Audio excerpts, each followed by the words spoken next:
तस्वीरें यानी फोटो हर एक को पसंद होती है। खिंचवाना, देखना। एक वो जमाना था जब तैयार ही फोटो खिंचवाने के लिए होते थे। या तो फोटोग्राफर घर आता था या हम स्टूडियो जाते थे।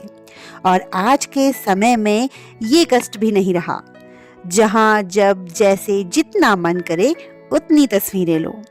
आज की कहानी भी तस्वीरों की ही है।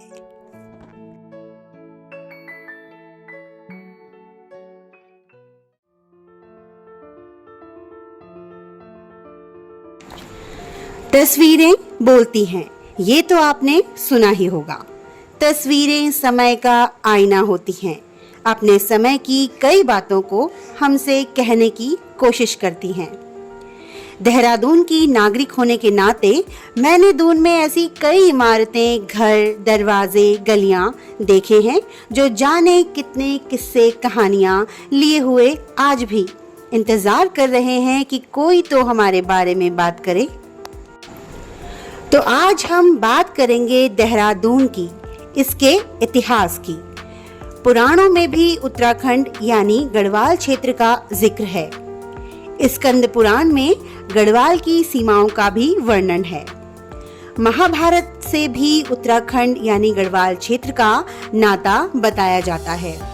अगर आप भारतवर्ष का मैप देखें तो इंद्रप्रस्थ, मत्स्य, हस्तिनापुर, कुरुक्षेत्र ये सभी शहर आसपास ही थे और उत्तराखंड के आसपास। कहा जाता है कि पांडवों ने अपने वनवास का कुछ समय गढ़वाल क्षेत्र में गुजारा था।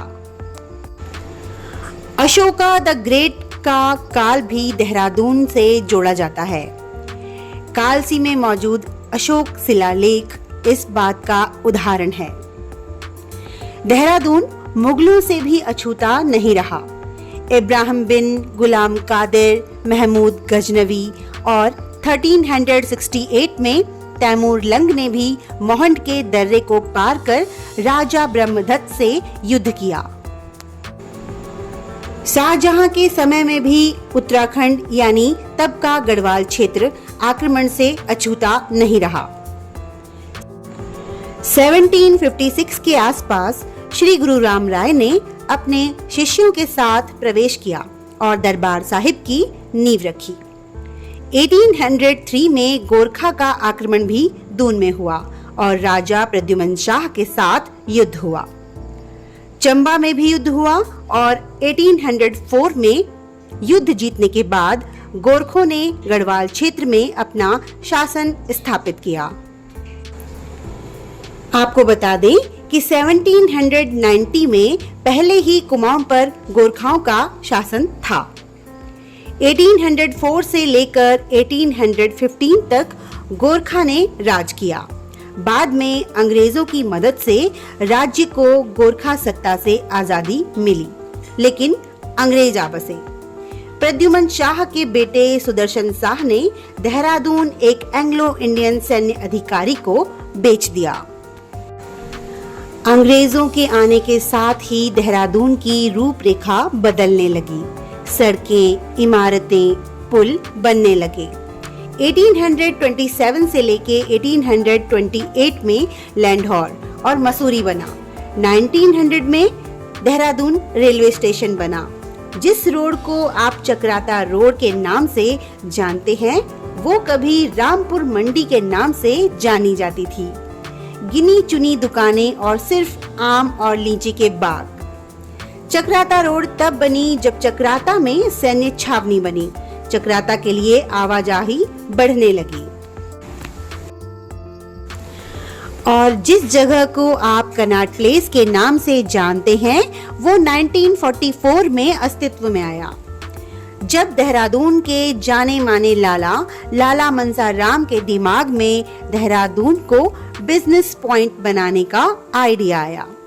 मंसाराम एंड सन्स बैंक अपने आप में बड़ी बात हुआ करती थी। चक्राता रोड के आसपास की 58 बीघा जमीन खरीदकर मंसाराम ने नटराज यानी तब का हॉलीवुड सिनेमा, कैप्री यानी तब का अमृत सिनेमा और लोगों के लिए फ्लैट्स, ऑफिस खोलने के लिए जगह बनाई। जिस बिल्डिंग को आप LIC बिल्डिंग के नाम से जानते हैं, यही वो बिल्डिंग है। LIC के पास ये बिल्डिंग 1953 में आई, पर उससे पहले लाला मनसाराम ने नुकसान झेलने के चलते ये इमारतें और सिनेमा घर यंग रोड निवासी नेपाल के राजा कर्नल शमशेर जंग बहादुर राणा की पत्नी रानी गंभीर को बेच दी। रानी से संपत्ति सेठ बाल गोपाल के पास गई और फिर LIC ने इस संपत्ति को खरीद लिया, जो आज भी LIC बिल्डिंग के नाम से जानी जाती है। अब बात करें अगर पलटन बाजार की, तो यह एक गांव था। 1935 में कुछ दुकानें और दूध बेचने का काम लोग करते थे। अंग्रेजी सेना यानी पलटन घोड़ों पर सवार शान से यहाँ घूमा करती थी। बस तभी से पलटन बाजार का प्रचार प्रसार शुरू हुआ। 1947 देश के बंटवारे के बाद से लोगों ने यहाँ बसेरा डालना शुरू किया, तो भीड़ बढ़ने लगी। दुकानों मकानों की संख्या भी बढ़ने लगी। झंडा बाजार, धामावाला बाजार, राजपुर रोड का विस्तार हुआ। बाकी आज की तस्वीर तो आपको पता ही है। आप कभी पलटन बाजार जाएं तो आपको वहां पुरानी जर्जर दीवारें, चुपचाप खड़े दरवाजे, दीवारों पर उगी घास, घूसी गली की तंग गलियां अपनी कहानियां कहेंगी कि कभी यहाँ दूध व्यापारी बैठा करते थे। शांत गांव में गाय भैंस बकरियों की आवाजें गूंजा करती थी। बाजार से गुजरती पलटन के घोड़ों की आवाजें आती थी। लोग छोटी छोटी दुकानों में अपनी खुशियां खरीदते थे। और सिनेमा घर तो बहुत ही बड़ी चमत्कार की बात थी। तब हॉलीवुड सिनेमा की बिल्डिंग यानी नटराज के बाहर बड़ी सी लाइन टिकट के लिए लगा करती होगी। कैपरी यानी अमृत सिनेमा, उसके बाहर भी बड़ी लंबी लाइनें लगा करती होंगी। लाला मनसाराम की लाल रंग की चमकदार इमारत शहर का आकर्षण होती होगी, जो आज वीरान है। समय घूमता है, बदलता है, लोग आते हैं जाते हैं, लेकिन अपने निशान छोड़ ही जाते हैं। तस्वीरें, कहानियां, किस्से, अच्छे बुरे। आपको ये कहानी कैसी लगी, हमें कमेंट करके जरूर बताएं। इस कहानी से जुड़ी आप अपनी यादें भी हमसे यानी वृत्तांत चित्र से साझा कर सकते हैं। और भी कई कहानियों के साथ मैं आपको फिर मिलूंगी। तब तक अपना ख्याल रखें।